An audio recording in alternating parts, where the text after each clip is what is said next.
आदाब, सलाम, नमस्कार। Welcome to new India education trust beyond classroom motivation web series.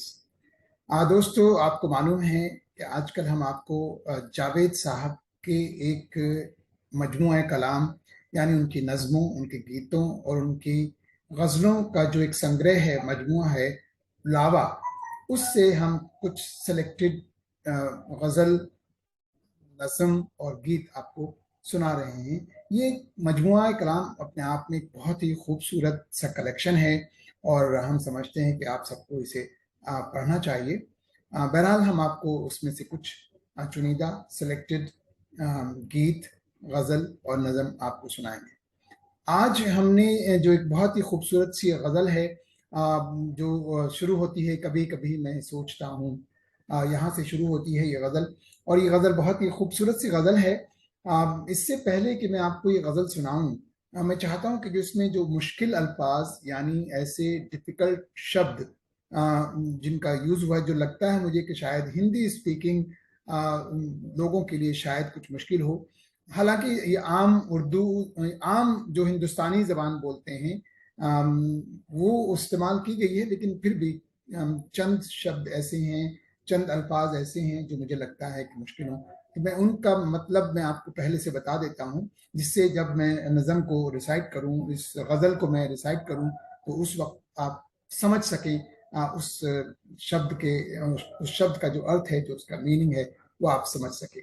बाकी जितने अल्फाज हैं वो सब एक आम फहम ज़बान, जो आम हिंदुस्तानी, सभी हिंदुस्तानी बोलते हैं, जो हिंदी और उर्दू बोलते हैं, चाहे वो लिपि कुछ भी हो, चाहे वो पर्शियन स्क्रिप्ट हो, चाहे वो देवनागरी हो, लेकिन वो एक हम वही ज़बान बोलते हैं जो एक आम हिंदुस्तानी समझता है।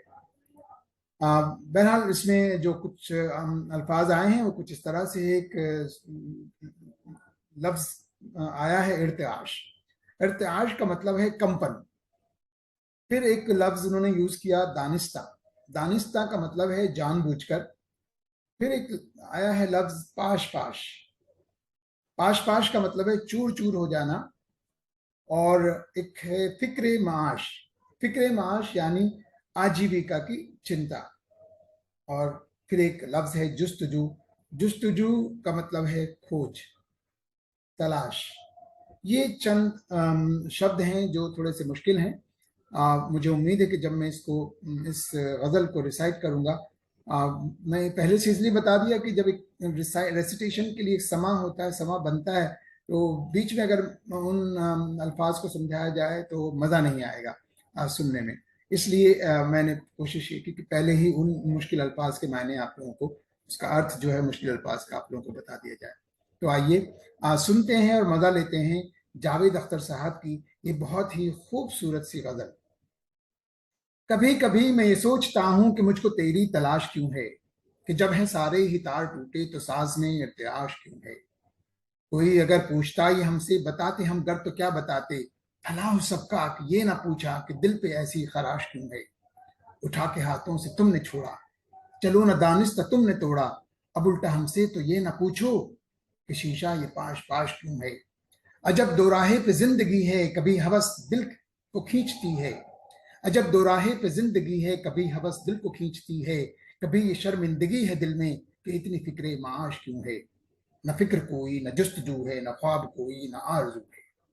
न फिक्र कोई न जुस्तजू है, न ख्वाब कोई न आरजू है। ये शख्स तो कब का मर चुका है, तो बेकफन फिर ये लाश क्यों है। ये शख्स तो कब का मर चुका है, तो बेकफन फिर ये लाश क्यों है। तो बेकफन फिर ये लाश क्यों है। देखा दोस्तों आपने, छोटी सी गजल है और बहुत ही खूबसूरती से लिखी गई, बहुत ही खूबसूरती से अल्फाज को इस्तेमाल किया गया। बहरहाल जावेद अख्तर साहब एक जादूगर हैं जो अल्फाज को एक जादूगर की तरह से इस्तेमाल करते हैं। बहुत ही खूबसूरत सी गजल। मुझे ये उम्मीद है कि आपको ये गजल पसंद आई होगी। अगर पसंद आई तो इसे लाइक ज़रूर करें, शेयर करें, और मुझे आपके कमेंट्स का भी इंतज़ार रहेगा।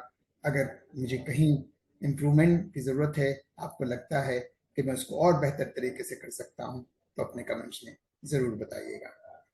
थैंक यू, शुक्रिया, धन्यवाद। Have a great time.